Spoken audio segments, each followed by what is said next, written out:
കേന്ദ്ര ആഭ്യന്തര മന്ത്രാലയത്തിന്റെ മുന്നറിയിപ്പിന് പിന്നാലെ വിവാദ വ്യവസായി സാന്റിയാഗോ മാർട്ടിൻ ബോണ്ടുകൾ വാങ്ങിക്കൂട്ടിയതിന്റെ തെളിവുകൾ പുറത്ത്. 2019-24 കാലഘട്ടത്തിൽ സാന്റിയാഗോ മാർട്ടിന്റെ ഫ്യൂച്ചർ ഗെയിമിംഗ് കമ്പനി വാങ്ങിയത് 1300 കോടിയുടെ ബോണ്ടുകളാണ്. 2019 ഒക്ടോബറിൽ മാത്രം വാങ്ങിയത് 190 കോടിയുടെ ബോണ്ടാണെന്നാണ് തെരഞ്ഞെടുപ്പ് കമ്മീഷന്റെ കണക്ക്. മാർട്ടിന്റെ കമ്പനികളിൽ ക്രമക്കേടും തട്ടിപ്പും നടക്കുന്നുവെന്ന് കാണിച്ച് ലോട്ടറി വിൽപ്പന നടത്തുന്ന 8 സംസ്ഥാനങ്ങൾക്കാണ് കേന്ദ്രം മുന്നറിയിപ്പ് നൽകിയത്. നോബൽ മാരിക്കാരൻ വിശദാംശങ്ങളുമായി. നോബൽ, മാർട്ടിന്റെ കാര്യം നമുക്ക് കേരളീയർക്ക് പ്രത്യേകിച്ച് അറിയാവുന്നതാണ്. ഇവിടെ അന്യസംസ്ഥാന ലോട്ടറി കൊണ്ടുവരാൻ വേണ്ടി സകല പണിയുമെടുത്താണ് മാർട്ടിൻ എല്ലാ രാഷ്ട്രീയ പാർട്ടികളെയും സ്വാധീനിക്കാൻ ശ്രമിച്ചിരുന്നു, എല്ലാ മാധ്യമങ്ങളെയും സ്വാധീനിക്കാൻ ശ്രമിച്ചിരുന്നു. 8 സംസ്ഥാനങ്ങൾക്ക് കേന്ദ്രം മുന്നറിയിപ്പ് നൽകിയ പശ്ചാത്തലത്തിലാണ് മാർട്ടിൻ 1000-ലധികം കോടിയുടെ ബോണ്ട് വാങ്ങിയിരിക്കുന്നത്.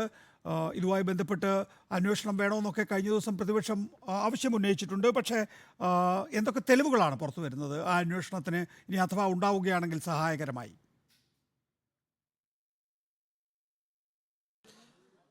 നികേഷ്, മലയാളികളെ സംബന്ധിച്ചിടത്തോളം സാന്റിയാഗോ മാർട്ടിൻ എന്ന് പറയുന്നത് വളരെ പ്രശസ്തമായ പേര് തന്നെയാണ്. പ്രത്യേകിച്ച് ലോട്ടറി, അന്യസംസ്ഥാന ലോട്ടറിയുമായി ബന്ധപ്പെട്ടുകൊണ്ട് കേരളത്തിൽ പല വിവാദങ്ങളും അതോടൊപ്പം തന്നെ പല ഇടനാഴികളിൽ കൂടിയുള്ള നീക്കങ്ങളൊക്കെ സാന്റിയാഗോ മാർട്ടിൻ നടത്തിയിരുന്നു. എന്താണെങ്കിലും ഈ ഇലക്ട്രൽ ബോണ്ടുമായി ബന്ധപ്പെട്ട വിഷയത്തിലേക്ക് വരുമ്പോൾ ഒരിക്കൽ കൂടി സാന്റിയാഗോ മാർട്ടിൻ എന്ന പേര് സജീവമായി തന്നെ ചർച്ച ചെയ്യുകയാണ്. എന്തുകൊണ്ട് ഇത് ചർച്ചയിൽ ഉയർന്നു എന്ന് ചോദിച്ചു കഴിഞ്ഞാൽ ഇലക്ട്രൽ ബോണ്ട് വാങ്ങിയ സമയം അടക്കമുള്ള കാര്യങ്ങൾ, അതോടൊപ്പം തന്നെ സാന്റിയാഗോ മാർട്ടിൻ്റെ കമ്പനിയുമായി ബന്ധപ്പെട്ട് കേന്ദ്ര ആഭ്യന്തര മന്ത്രാലയത്തിൽ നിന്നുണ്ടായ ചില മുന്നറിയിപ്പുകൾ ഉൾപ്പെടെയെല്ലാം ഏറെക്കുറെ ഒരു കാലയളവിൽ ആണ് എന്നുള്ളതാണ് ഏറ്റവും പ്രധാനപ്പെട്ട കാര്യം. ഫ്യൂച്ചർ ഗെയിമിംഗ് കമ്പനിയുമായി ബന്ധപ്പെട്ടുകൊണ്ട് സാന്റിയാഗോ മാർട്ടിന്റെ കമ്പനിയാണ്. ഈ കമ്പനിയുമായി ബന്ധപ്പെട്ടുകൊണ്ട് കേന്ദ്ര ആഭ്യന്തര മന്ത്രാലയം 8ഓളം സംസ്ഥാനങ്ങൾക്ക് മുന്നറിയിപ്പ് നൽകിയിരുന്നു. മുന്നറിയിപ്പ് എന്ന് പറയുമ്പോൾ ലോട്ടറിയുമായി ബന്ധപ്പെട്ട വിഷയങ്ങൾ കൈകാര്യം ചെയ്യുന്ന സംസ്ഥാനങ്ങൾ മഹാരാഷ്ട്ര, അതോടൊപ്പം തന്നെ പഞ്ചാബ് അടക്കമുള്ള സംസ്ഥാനങ്ങൾക്കാണ് ഇതിൽ മുന്നറിയിപ്പ് നൽകിയത്. അതായത് സംസ്ഥാനങ്ങൾ അറിയാതെ പല ഘട്ടങ്ങളിലും ലോട്ടറികൾ സ്വന്തം രീതിയിൽ പ്രസ്സിൽ അടിച്ചടിക്കുന്നു എന്നടക്കമുള്ള കാര്യങ്ങൾ, അതോടൊപ്പം GST ഉൾപ്പെടെയുള്ള കാര്യങ്ങളിൽ വലിയ ക്രമക്കേടുകൾ ഉണ്ട് എന്നടക്കമുള്ള മുന്നറിയിപ്പുകളായിരുന്നു ഈ വിഷയത്തിൽ നൽകിയിരുന്നത്. ഇത് 2019 സെപ്റ്റംബർ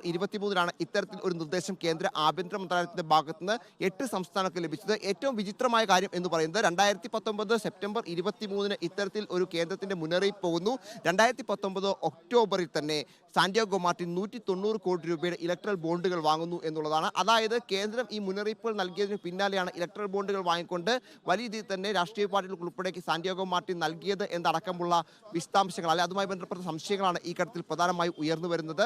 അതോടൊപ്പം തന്നെ ഈ കാലയളവിൽ, അതായത് ഈ ആകെ മേടിച്ചത് 1368 കോടി രൂപയുടെ ബോണ്ടുകളാണ് സാന്റിയാഗോ മാർട്ടിൻ. അതുമായി ബന്ധപ്പെട്ട് പ്രത്യേകിച്ച് ഇത്തരത്തിൽ അലിഗേഷൻസ് ഉയരുകയും ഇതുമായി ബന്ധപ്പെട്ട് കേന്ദ്രം ഉൾപ്പെടെ അല്ലെങ്കിൽ സർക്കാരുകൾ ഉൾപ്പെടെ നിലപാട് കടുപ്പിക്കുകയും ചെയ്തതിന് പിന്നാലെയാണ് ഈ ബോണ്ടുകൾ 1368 കോടി രൂപയുടെ ബോണ്ടുകൾ വാങ്ങിയിരിക്കുന്നത്. ഏറ്റവും അധികം ബോണ്ട് വാങ്ങിയിരിക്കുന്ന കമ്പനിയും സാന്റിയാഗോ മാർട്ടിന്റെ കമ്പനിയാണ് എന്നാണ് പ്രധാനപ്പെട്ടത്. നേരത്തെ തന്നെ കോൺഗ്രസ് അടക്കമുള്ള പ്രതിപക്ഷങ്ങൾ ആരോപണം ഉന്നയിച്ചത് ഇതുമായി ബന്ധപ്പെട്ടുകൊണ്ട് പല ഘട്ടങ്ങളിൽ സർക്കാരിന്റെ കയ്യിൽ നിന്ന്, പ്രത്യേകിച്ച് സംസ്ഥാന സർക്കാരുകളുടെയോ അല്ലെങ്കിൽ കേന്ദ്ര സർക്കാരിന്റെ കയ്യിൽ നിന്ന് വിഹിതങ്ങൾ പറ്റിക്കൊണ്ട് അതോടൊപ്പം തന്നെ സർക്കാരിന്റെ പദ്ധതികൾ മേടിച്ചുകൊണ്ടൊക്കെയാണ് ഈ ബോണ്ടുകൾ നൽകിയിരിക്കുന്നത്, കോഴയായാണ് ഈ ബോണ്ടുകൾ നൽകിയിരിക്കുന്നത് എന്ന ആരോപണങ്ങൾ ഉൾപ്പെടെ ഉണ്ടായിരുന്നു. സാന്റിയാഗോ മാർട്ടിനെതിരെ കേന്ദ്രം ആ മുന്നറിയിപ്പുകൾ നൽകിയതിന് പിന്നാലെ അതിനുശേഷം വലിയ നീക്കങ്ങൾ പലയിടത്തും ഉണ്ടായില്ല എന്നും സൂചനയാണ്. നികേഷ് സൂചിപ്പിച്ചതുപോലെ തന്നെ ഈ ബോണ്ടുമായി ബന്ധപ്പെട്ട് പ്രത്യേക അന്വേഷണം നടക്കുകയാണെങ്കിൽ തീർച്ചയായും ഈ അന്വേഷണ പരിധിയിലേക്ക് ഈ വിഷയങ്ങൾ, അതായത് ഇത്തരത്തിൽ ഒരു നിർദ്ദേശ കേന്ദ്ര ആഭ്യന്തര മന്ത്രാലയത്തിന്റെ ഭാഗത്ത് വരുന്നു, തൊട്ടടുത്ത മാസത്തിൽ 190 കോടിയുടെ ബോണ്ടുകൾ വാങ്ങുന്നു, ഇതൊക്കെ വലിയ രീതിയിൽ സംശയം ഉണ്ടാക്കുന്നതാണ്. എന്താണെങ്കിലും സാന്റിയാഗോ മാർട്ടിന്റെ കമ്പനി ഇലക്ട്രൽ ബോണ്ട് വിഷയത്തിൽ